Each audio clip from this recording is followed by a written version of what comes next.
Hello बच्चों, let's see this question. The question says, in which of the following reactions ethyl chloride is not formed? मतलब इनमें से कौन सा ऐसा रिएक्शन है जहां पे इथाइल क्लोराइड फॉर्म नहीं होगा, बाकी कुछ भी हो जाए। तो भाई अगर हम देखेंगे, हाँ, तो भाई यहाँ पे आप देखिए सबसे पहला वाला जो है ये क्या है, मेरे पास डाई इथाइल ईथर। तो डाई इथाइल ईथर का जब आप PCl 5 के साथ रिएक्शन कराते हैं वो क्या करता है सर, ये होता है मेरा कुछ डाईएथाइल ईथर। और डाईएथाइल ईथर का जब मैं PCl5 के साथ रिएक्शन कराता हूं वो मेरा ऑक्सीजन के दोनों बॉन्ड्स को ब्रेक कर देता है, ऑक्सीजन के दोनों बॉन्ड्स को ब्रेक करता है और दोनों तरफ क्या लगा देगा आपका, क्लोरीन क्लोरीन। ठीक है, और इस ऑक्सीजन को अपने साथ ले जाके इसके साथ बाय प्रोडक्ट बना लेता है POCl3। ठीक, तो सर यहाँ पे क्या मिला, यहाँ पे पहले वाले में तो मुझे 2 मोल्स ऑफ क्या मिल गए, इथाइल क्लोराइड। पहला वाला तो मुझे 2 मोल्स ऑफ इथाइल क्लोराइड दे रहा है, तो ये तो मेरा आंसर नहीं हो सकता।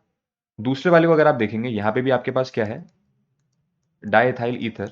और डाईएथाइल ईथर का जब मैं रिएक्शन करा रहा हूं किसके साथ, एसिटाइल क्लोराइड के साथ, एसिटाइल क्लोराइड के साथ। तो इस रिएक्शन में क्या होगा सर, यहां से निकलेगा मेरा Cl नेगेटिव और यहाँ पे कोई भी एक बॉन्ड ब्रेक होके यहाँ पर आ जाएगा नेगेटिव और यहाँ पर आ जाएगा पॉजिटिव। तो सर ये जो दोनों मेरा कार्बोकेटाइन है, ये कार्बोकेटाइन जाके अटैक करता है Cl पे और ये देता है आपको इथाइल क्लोराइड। इसने क्या दिया मुझे, इथाइल क्लोराइड। ये CH3COCl है, ये यहाँ पे किसके प्रेजेंस में हो रहा है, AlCl3 एल्यूमिनियम क्लोराइड की प्रेजेंस में, और ये होता है एक तरीके का लुईस एसिड। तो ये इलेक्ट्रोफाइल जनरेट करवाता है, तो यहाँ पे मुझे इलेक्ट्रोफाइल जनरेट होंगे दोनों तरफ, और इलेक्ट्रोफाइल बने तो न्यूक्लियोफाइल भी होंगे। तो इथाइल क्लोराइड बना, और जो दूसरा वाला ग्रुप है मेरा क्या, CH3CO एसिटाइल, ये बना लेता है आपका ईस्टर, CH3CO, और ये अटैच हो जाएगा आपका O कार्बन कार्बन के साथ। तो मुझे एक तो मिलता है ईस्टर क्या, इथाइल इथेनोएट या इथाइल एसिटेट, और दूसरा मुझे क्या मिलता है, इथाइल क्लोराइड।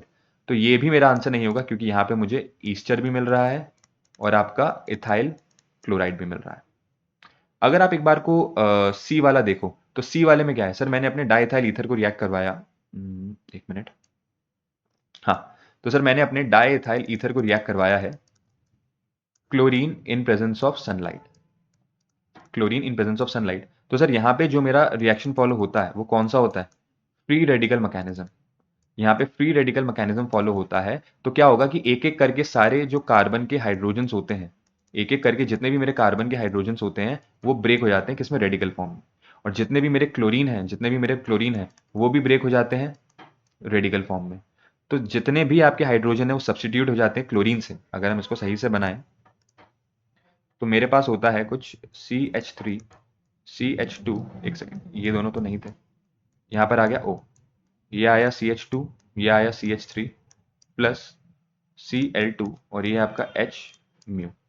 ठीक है, तो यहाँ पर जितने भी आपके हाइड्रोजन होते हैं वो क्या होते हैं, रेडिकल फॉर्म में निकल जाते हैं। जितने भी हाइड्रोजन है सारे के सारे रेडिकल फॉर्म में निकल जाते हैं और वो बना लेते हैं आपका क्या कहते हैं, रेडिकल। और सेम यहाँ पे जो मेरा क्लोरीन होता है ये भी क्या बनाता है, ये भी आपका होमोलिटिक क्लीवेज करके रेडिकल बना लेता है।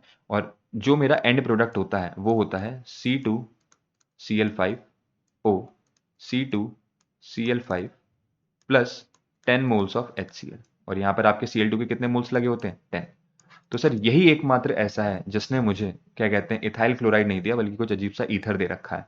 ठीक है, तो ये है मेरा राइट आंसर।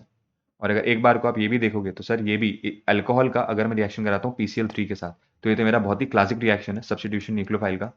ये देता है आपको C2H5Cl अल्काइल हैलाइड। ठीक है ना, ये क्या देता है मुझे, C2H5Cl इथाइल क्लोराइड। तो ये भी मेरा आंसर नहीं होगा। जो करेक्ट आंसर है इसका वो क्या है, ऑप्शन सी। ऑप्शन सी में जो प्रोडक्ट बना हमने वो भी बना दिया है। ठीक है, तो hope this answer your question. Thank you and all the very best.